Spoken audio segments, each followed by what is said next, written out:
बिस्मिल्लाहिर्रहमानिर्रहीम।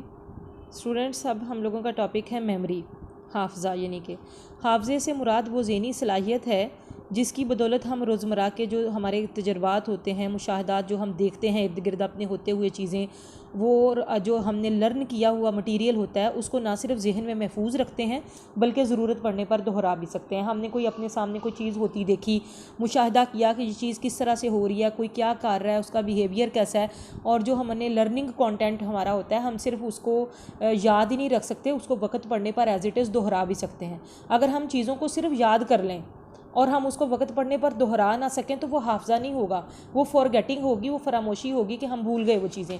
लेकिन जो मेमोरी होती है वो यही होता है कि आपने जो लर्निंग कंटेंट हुआ, आपके सामने कोई चीज़ हुई, आपने किसी चीज़ को ऑब्ज़र्व किया, उस कंटेंट को आपने ना सिर्फ स्टोर किया, रिटेन किया, बल्कि उसको रिकॉल भी कर लिया वक्त पढ़ने पर, उसको एज इट इज़ जो है वो दोहरा लिया। That is memory. आमोज़श जो है वो लर्निंग हमारी ज़िंदगी का बुनियादी हिस्सा है, और हम जो भी कोई मवाद, काम या हुनर हम सीखते हैं वही हमारी लर्निंग होती है। जब हम उसे दोहराते हैं तो फिर वो हमारी मेमोरी हो जाता है। आमोज़श और हाफ़ज़े में बहुत ज़्यादा ताल्लुक़ है। जब हम कोई चीज़ सीखते हैं और वो हमारी मेमोरी में रह जाती है तो इट मीन्स कि हमने कोई चीज़ लर्न कर ली। लेकिन जब हम लर्निंग करने के बाद वो हमारी मेमोरी का पार्ट नहीं बनेगी, हम उसको वक्त पढ़ने पर दोहरा नहीं सकेंगे, तो वो मेमोरी नहीं होगी। अब माहिरीन ने हाफ़ज़े की तारीफ़ कुछ यूँ की है। हिलगार्ड का कहना है कि याद रखने का मतलब ये है कि जो गुज़श्ता हमने सीखा हुआ मवाद है उसको दोहराना। याद का तो यही मतलब हुआ ना कि आपको कोई चीज़ याद है, आप बताएं वो कि आपको क्या याद था। डीज़ का वुडवर्थ के बकौल जो है वो हाफ़ज़े से मुराद जो है वो जो हमने माजी में सीखी हुई कोई चीज़ थी या देखा हुआ कोई काम था उसको हम वक्त पढ़ने पर दोहरा दें। डीज़ का भी यही है कि मालूमात का रिकॉर्ड रखना, यानी महफूज करना। सबसे पहले तो हमारे पास जो इन्फॉर्मेशन आई, हमने देखा ये क्या इन्फॉर्मेशन है, फिर हमने उसको स्टोर कर लिया, और स्टोर करने के बाद जब हमें ज़रूरत पड़ी, वक्त पड़ा, हमें किसी से पूछा तो हमने उसको रिप्रोड्यूस कर दिया, उसको दोहरा दिया। That is memory. माजी के वाक़यात जो है वो हमारी ज़ात का हिस्सा बन जाते हैं, ये हमारे मुस्तकबिल के लिए अहम होते हैं, और फिर उनको दोहराना, वक्त पड़ने पर उनको याद करना मेमोरी कहलाता है। हाफ़ज़ा हमारी रोज़मर्रा ज़िंदगी में बड़ी अहमियत रखता है। हर तरह की आमोज़श में काम आता है।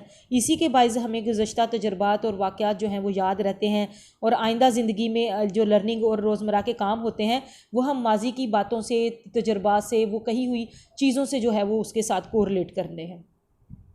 हाफ़ज़े के बगैर हमारी ज़िंदगी छोटे छोटे लम्हाती तजर्बों पर मुश्तमिल होकर रह जाए। हाफ़ज़े के बगैर तो हम गुफ्तगू भी नहीं कर सकते, क्योंकि गुफ्तगू के लिए भी किसी बात का, किसी इन्फॉर्मेशन का होना ज़रूरी है। तो जब हमारी मेमोरी ब्लैंक होगी तो हम तो कोई बात भी नहीं कर सकेंगे। और इसी तरह से हाफ़ज़े के बगैर हम सब की ज़ात जो की अक्कासी नहीं कर सकते, और लोगों पर कुछ मुहिज़ात का तासुर इतना खफीफ होता है कि वो ज़ाइल हो जाता है, जबकि कुछ का असर जो है वो देर तक रहता है, इसलिए हमेशा के लिए वो हमारी याद का हिस्सा बन जाता है। मसलन हमें अपने अजीज़ दोस्त की शादी की तकरीब हमेशा याद रहती है, ये भी याद रहता है कि उस दिन, इस रोज़ हमारी दिली कैफियत क्या थी, ये भी याद रहता है कि हमारे अलावा दोस्तों ने क्या क्या पहना था। तो ये सारी चीज़ें जो हैं वो मेमोरी की बदौलत होती हैं। उसके बाद है मेमोरी प्रोसेस। अमले हाफ़ज़ा कैसे होता है। अमले हाफ़ज़ा में 4 चीज़ें होती हैं: learning, retention, recall and recognition. Learning ये है आमोज़श के, ये एक हाफ़ज़े का ऐसा बुनियादी पहलू है जिसके बगैर जो है वो मेमोरी मुमकिन नहीं। आमोज़श से मुराद है किसी चीज़ को सीखना। आमोज़श की बदौलत सूरत हाल के मुताबिक हम मालूमात हासिल करते हैं। ये हमारे लम्हाती या हिस्सी हाफ़ज़ा पैदा करती है, और इसी मश्क और तकरार की बदौलत जो है वो हम चीज़ें सीखते हैं। उसके बाद है खाज़नियत। हासिल शुदा जो तजर्बात होते हैं, हमारी जो लर्निंग होती है, वाक़यात जिनसे हमने सीखा, उसको महफूज करना जो है वो रिटेंशन कहलाता है। तजर्बात के नकूश या असरात का बाकी रहना जो है वो खाज़नियत की बदौलत ही होता है कि हमें वो चीज़ें जो है वो याद रह जाती हैं। ये मरहला आमोज़शी मवाद का तहफ़्फ़ुज़ करता है कि जो चीज़ हमने लर्न की ये उसको जो है वो महफूज करता है, उसका तहफ़्फ़ुज़ करता है। फिर है रिकॉल। आमोज़शी मवाद को दोहराना या इसे दोबारा जहन में लाना जो है वो आदा कहलाता है। इस मरहले में जहन में मौजूद नकूश को उसी अंदाज में दोहराया जाता है जिसमें इन्हें महफूज किया गया था। यानी जैसे हमने कोई चीज़ सुनी, जिसी तरह से हमने डिटेल किसी चीज़ की जानी, उसी तरीके से उसको जो है वो याद करना, रिकॉल करना, जैसे इम्तिहान में पर्चा हल करना आदि की बदौलत मुमकिन होता है। उसके बाद है शनाख्त। सीखे हुए मवाद को पहचान लेना शनाख्त कहलाता है। जैसे आपने कोई कंटेंट देखा तो आपने कहा हाँ ये इसका मुझे पता है, ये चीज़ हमने पहले भी पढ़ी हुई है, ये पहले भी सीखी हुई है, ये काम सीखा हुआ है, ये मुझे आता है। पहचान लेना, और जो आपने काम सीखा नहीं, पढ़ा नहीं, उसको जो है वो भी पहचान लेना कि ये मुझे नहीं आता, ये हमने नहीं सीखा हुआ। उसके बाद है डीज़ के मामले हाफजा के कुछ पहलू हैं, जैसे सबसे पहले है रमज़ नगारी करना, एनकोडिंग करना। जब हम जहन में जो इदराकी तजर्बात हमारे होते हैं ना, इदराक करके परसेप्शन से हम लर्न करके चीज़ें सीखते हैं, तो उसकी दर्जाबंदी करते हैं तो वो एनकोडिंग कहलाती है।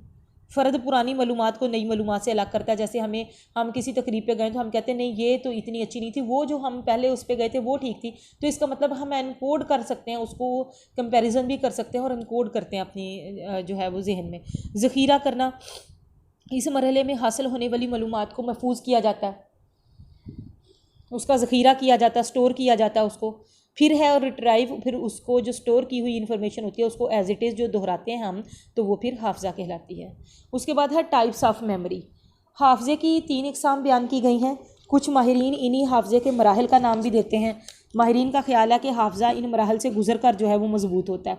तो 3 टाइप हैं मेमोरी की, sensory memory, short term memory and long term memory. सबसे पहले हम सेंसरी मेमोरी की बात करेंगे। फ़र्द की मुख्तसर तरीन जो हिस्सी हाफजा इसको कहा जाता है, ये हाफजे का पहला मरहला है, इसे प्री अटेंटिव स्टेज भी कहा जाता है। ये सेकंड के 10वें हिस्से से लेकर 1 सेकंड तक जो है वो मेमोरी में रहता है। इस मरहले को सेंसरी स्टोरेज भी कहते हैं। हिस्सी हाफजा ऐसा लम्हाती तासुर है जो किसी भी हिस्से मुतलिक हो सकता है, मसलन बसारत से मुतलिक हो सकता है, सुनने से, लम्स किसी महसूस करने से, शामी सूंघने वगैरह के जो है वो हिस्से मुतासिर होता है। और इसकी बुहतात इनके गैर अहम होने की वजह से हर हिस्सी तासुर को याद रखना मुश्किल होता है। इन्हें या तो भुला दिया जाता है और जो इंपॉर्टेंट होते हैं उन्हीं आगे मुंतकिल कर दिया जाता है। हिस्सी मरहले में तासुर बड़ी जल्दी ख़त्म हो जाता है। जैसे टीवी पे स्क्रीन पे एक नंबर चलता है तो वो हमें लगता है कि हमें नंबर याद हो गया, जैसे ही स्क्रीन से वो हट जाता है तो वो हम भूल जाते हैं उसको। इसलिए इस मरहले के वजूद का एहसास कम ही होता है। और ये बात वाज़ेह है कि बसरी हिस्स जो होती है इसका तासुर सिर्फ 1/4 सेकंड तक रहता है, और जो सुनने वाली हिस्सा है उसका तासुर देर तक रहता है कि कोई चीज़ जो हमने सुनी वो हमारे कानों में देर तक रहती है, और अगर हमने सुना नहीं सिर्फ देखा तो उसका जो लम्हाती तासुर होता है वो कम हो जाता है।